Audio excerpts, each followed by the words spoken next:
Moving forward, he was reminded of a very, very familiar area of the academy, the library, full of ancient tomes and scrolls even that he'd found occasionally. But even more importantly, a middle-aged woman that he'd found quite charming, one of the few fair faces behind these closed doors. Her passions for records, knowledge, and books had led them to often Come over discuss here if such you want to things. learn about your map and journal. I'm going to pretend that doesn't happen. I hate that script. Where was I? Ah, correct. Often led them to discuss such things. He still smirked at the way she smiled at him, humming, and clearly she had greatly enjoyed last night's Come over session here in if you want to studying. learn about your map and journal. Let it be known that a scholar's nails were just as sharp as a damned feline's. Despite that, they'd enjoyed their time together, and that is what matters.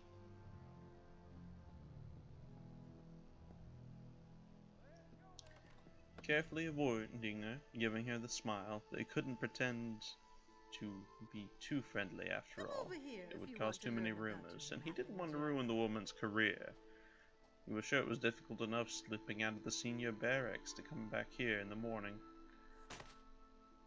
Picking up several of the tomes and the scroll, it was worth keeping for later use. He'd gotten rusty in the use of such things, but they had their purpose. And some merchants tended to Come sell over books here for if you quite a want to nice learn about price. your map and journal. God, that is so annoying. I don't know why they did that.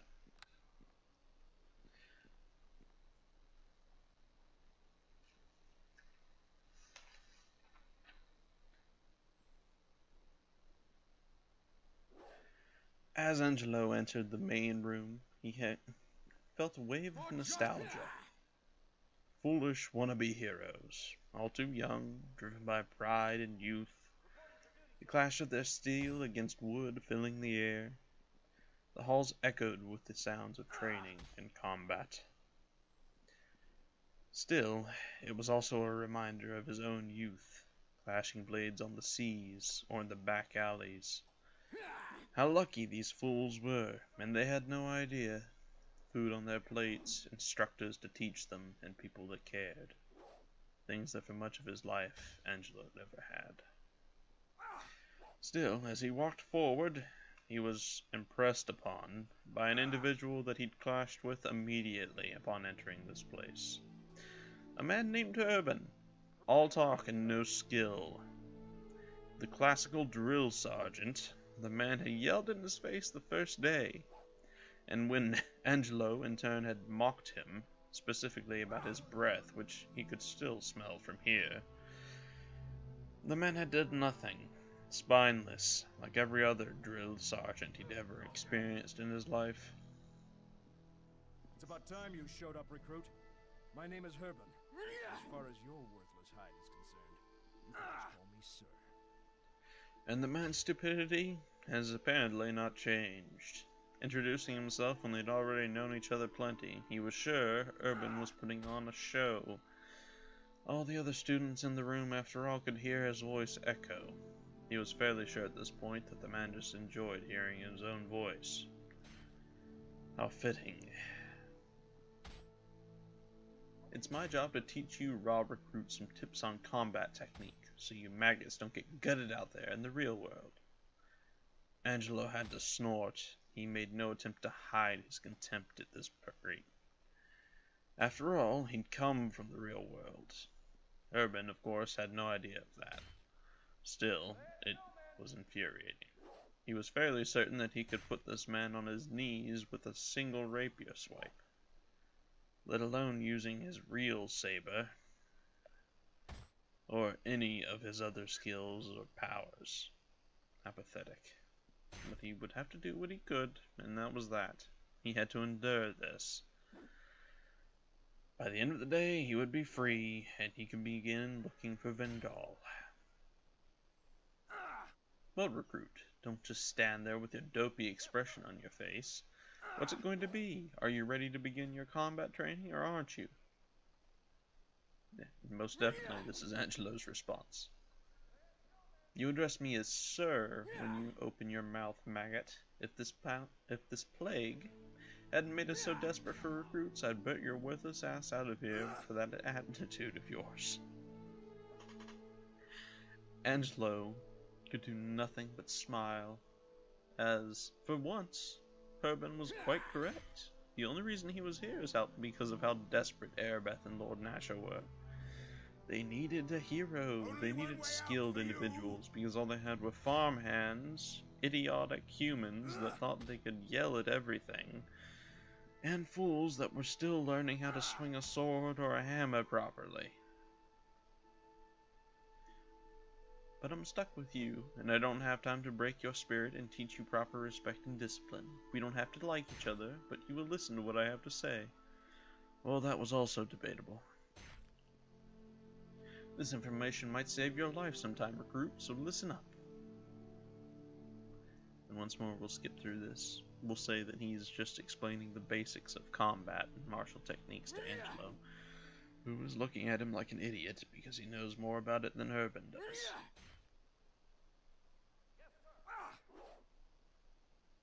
You got a real attitude problem, boy, but your smart mouth isn't going to be my problem much longer, so listen up and let's get this lesson over with.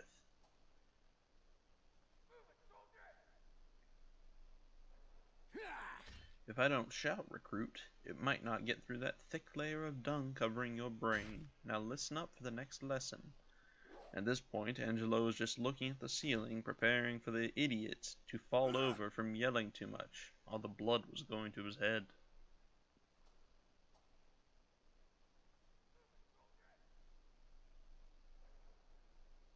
When a giant is ripping your lips off for talking back, recruit, just remember that somewhere I'll be smiling.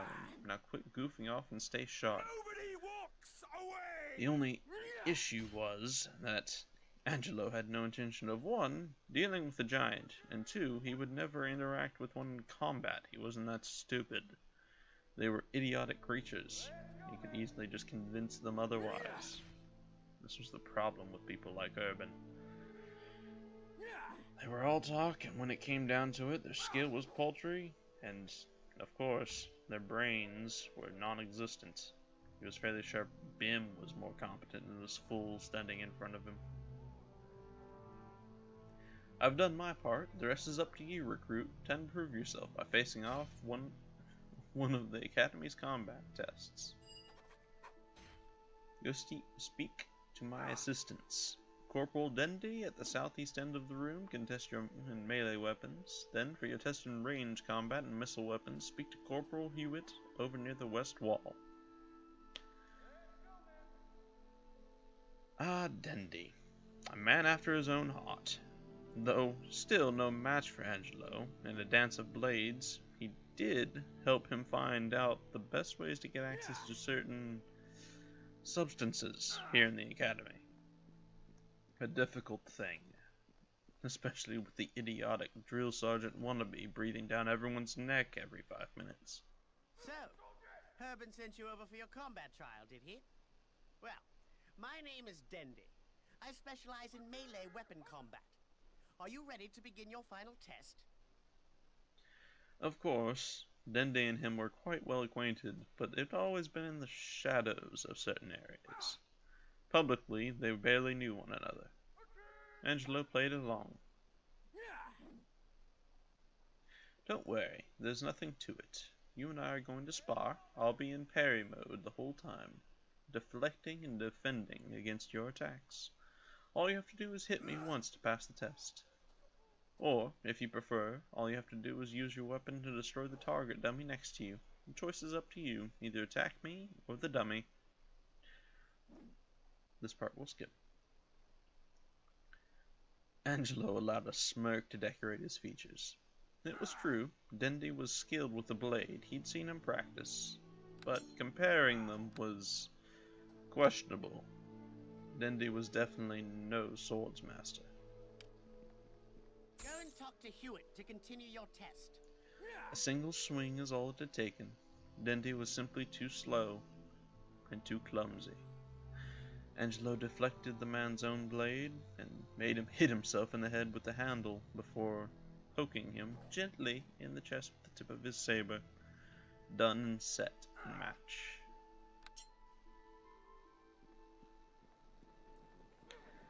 The issue with swordsmen like Dendy was that they thought power was all that was needed. Finesse and skill were far more important. Perhaps the man would learn that one day. Hewitt. As boring as Urban, but at least more intelligent, and at least a bit more skill with a bow. And of course he didn't yell at the top of his lungs for everything. That certainly helped. Walking up to the weapon rack, he casually took everything. It was just the way of things. Hewitt gave him an odd look, but he almost dared the man to comment on it. After all, they were just laying there, and they were technically for the recruits. As he equipped everything and tested it out, he initially grabbed the bow, lifting it and testing its strain. He'd never really gotten into them, though. On the seas, trying to finagle a bow around while you're climbing up rope and everything else was practically impossible. Instead, crossbows were your best friend. You could load and set them, and only draw them when necessary. Much more familiar in his hands, he raised the heavy crossbow up, examined it, satisfied that it was built well enough, So Harbin sent you over for your combat and trial. began conversation My name is Hewitt. with Hewitt. I specialize in ranged and missile weapon combat. Are you ready to begin the final test? Don't worry, there's nothing to it. All you have to do is hit the target at the end of the hall with a missile weapon. You can grab a missile weapon from the weapon right beside me. We'll ignore that, because, yeah, we just did it. Fire away whenever you're ready. I'll let you know if you hit the target. Let him know if he hit the target? What kind of idiotic, foolish... Angelo took a slow breath, reminded himself that he was technically a student in the eyes of many of these individuals, carefully raising up the crossbow and firing. To the fight! And then silently cursed, because after Nice all, shot. his initial Up shot again. hit the bottom. Still, he was used to it. Crossbows had never quite been his preference, and as he strapped it to his waist, he recalled why. He was a swordsman. Crossbows were a last resort for him. Still, the second shot had hit well enough. That's all that mattered. I guess congratulations are in order. You passed the combat trial and completed your basic training. Your days at the academy are finally over. It had only been a couple weeks, and yet it felt like an eternity. At least now he could get to Arabeth, get this done, and go look for his father, the way he'd intended to in the first place.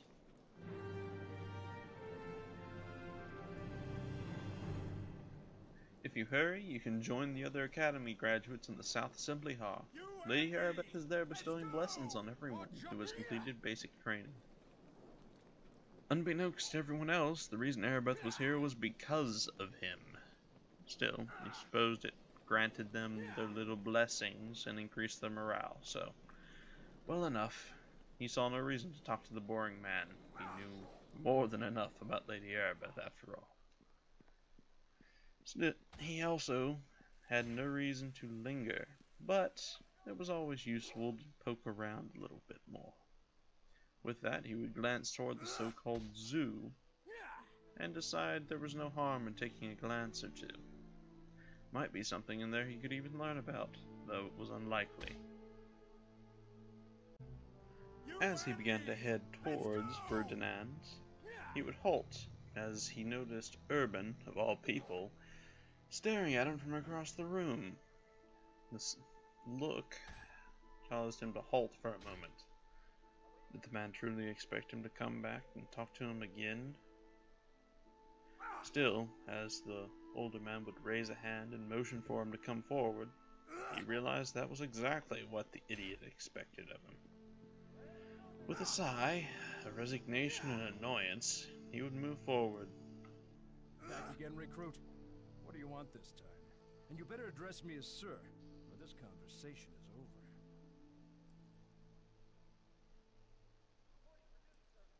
Angelo was faced with a choice. Either give in to the idiot's concepts, or walk away. But the man called him here. He had no idea what exactly he was getting at. Still, a last jab was too hard to pass up. You think that's funny, recruit? Well, I left my sense of humor dangling on the point of the blood-encrusted Luskan spear 30 years ago, so don't waste your jokes on me. Get out of my face, recruit. I'm sick of your wise-ass ways. It was as satisfying as Angelo had hoped. Whatever the man had been attempting to give him, Angelo didn't give a damn. Moving back toward the zoo, what had initially caught his interest, he walked right past the man. Someone that could, at most, be called a zookeeper. Not really a individual of higher learning. The man would pretend to be a high of knowledge, using rare beasts for learning and experiments, but it was all just a ruse. They were sealed with magic, their powers diminished, and even more than that, there were no experiments going on here. There were no tests, no training, no releases, nothing but worthless zoo animals, pretending to be an aspect of higher learning in an academy. The man wasn't even worth his time talking to. Still, a glance at them couldn't hurt. Only one way out for you! The stag beetle. An intriguing thing to keep here, of all things. Something many viewed as pests. Angelo had dealt with his fair share of them. They were across the entire continent of Faerun. Though, luckily, none of them had ever infested a ship he was on. Nasty creatures that could devour entire crops in a night. Too dangerous to the common man to be called a pest, but too weak to be called a true monster. Such was the way of things, he supposed. A dire spider was something far more intriguing, and something that Angelo had very intimate interactions with. A deadly beast to the unwary. Much like their giant cousins, they were poisonous, deadly, and ambush predators. Angelo had once seen one such beast pick off an entire crew, one by one, from the shadows, each time after they had entered a Dead Sea cave. Dire creatures were much larger, armored, and much more potent variations of their cousins, but tending to be lacking in the cerebral department. Much like Urban, if he was going to give an example, but much more threatening. An Ettercap, something much more rare, and something that Angelo personally had very little experience with. An intriguing beast, however. They were not something that he'd experienced firsthand. They didn't go near the oceans after all. However, they did tend to have much more deadly encounters. As he moved toward the beast, he could feel its eyes on him, dazed, and yet there was a predatory intelligence inside them, twitching as if ready to attack at any moment. The moment, in fact, that the cage wall would lower or the magic seal would falter. Glancing inside, he noticed a very humanoid-looking skeleton, and had to wonder what exactly they were feeding the beast. He'd heard that they were raising spiders as pets, much as humans raised dogs. Briefly, he pondered if the dire spider was connected to it. Something to consider in the future, he supposed. An Umberhulk. Something that brought back very, very unwanted memories. A beast that Angelo had only once experienced. They had been selling slaves, lizard folk, to Drow, and the priestess had one of the beasts tamed as a pet. Well, as much as one could. Nearly a ton of ape-like muscle and insectoid merciless mind. It was a creature Angelo admittedly was glad was sealed with magic. The idea of keeping such a creature in the academy seemed foolhardy. It could rip apart any of these instructors without an issue. Speaking of creatures that shouldn't be in an academy, a hook horror of all things, a demon. Though not an overly powerful one, the creature was definitely something that caused his hair to stand on end. Just looking at it unnerved him. And that was not something easily done. The clattering of the beast's exoskeleton and beak filled the air. Even through the magical seal he could feel something, a pressure, dark. Demons were not something to ever be underestimated. And yet they kept one here, like a pet.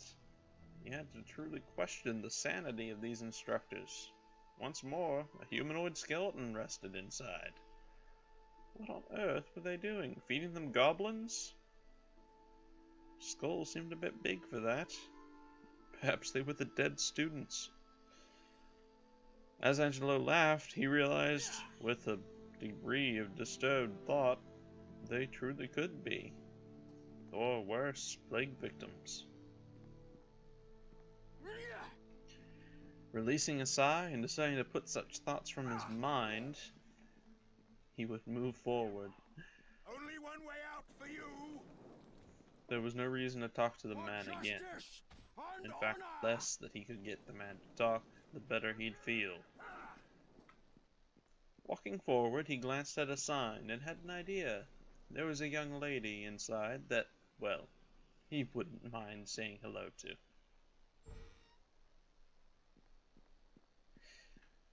Jeru, a so-called master of the arcane, resided in here. The sound of spells being released, incantations muttered, filled the room. He had to question the idea of practicing magic surrounded by books. At least neither of them were casting fireballs. The so-called master of the arcane, Jeru, was someone that he'd been introduced to quickly.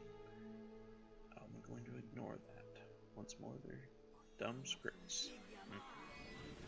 Actually, I'll talk to him just to show him up. Welcome to my little corner of the academy. Right then.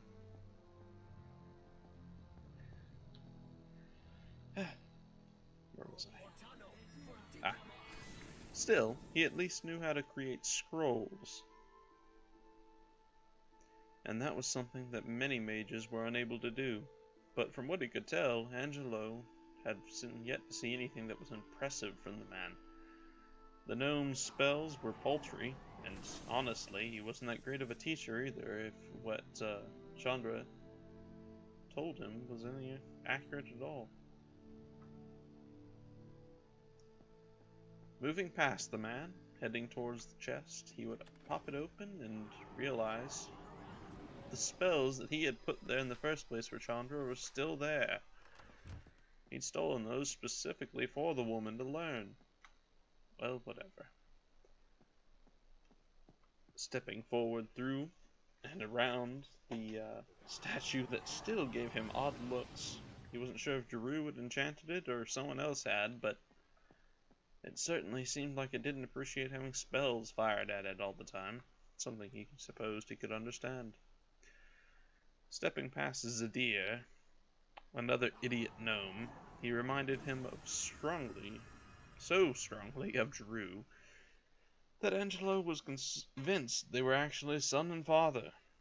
The gnome would shoot him a dirty look as he passed, one that causes Angelo to offer a smug smirk in return. The reason was clear, with a glance to the right, and as he dug through the pile of books, scooping one up that actually looked intriguing, he did just that. Chandra, a young noble girl, and one of the first of the academy that Angelo spoke with. One of the charming ladies, and yet so shy. Careful young thing that had clearly been fostered by her family and hidden away. Angelo had spent many an hour talking to her. Charming, uncertain, and extremely charismatic, as one would expect for a noble. A sorceress. They both had many a time exchanging scrolls and knowledge just as much as they exchanged kisses and wine. The slight smile and blush offered to him made the idiotic gnome all the more bitter. A wink to the woman caused that crimson to spread from both of their faces all the way to the ears, though for very different reasons on either side. Angelo reaching through, gathering the scrolls on the shelf as if daring Giroux to really comment on it. Still, the gnome didn't seem to care. At least he knew his place, he supposed. Giroux was informed of his position. And that meant something. After all, wouldn't want to annoy the good Lady Arabeth. Walking behind the woman, and the light packed Arabat's side as he left, causing the poor girl to fumble one of her incantations. A chuckle was the only sound that left Angelo's lips as the door closed behind him.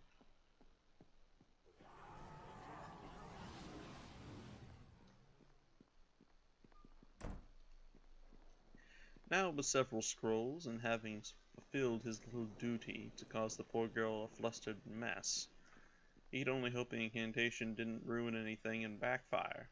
Though, he wouldn't mind if it hit the stupid little gnome in the head and hexed him.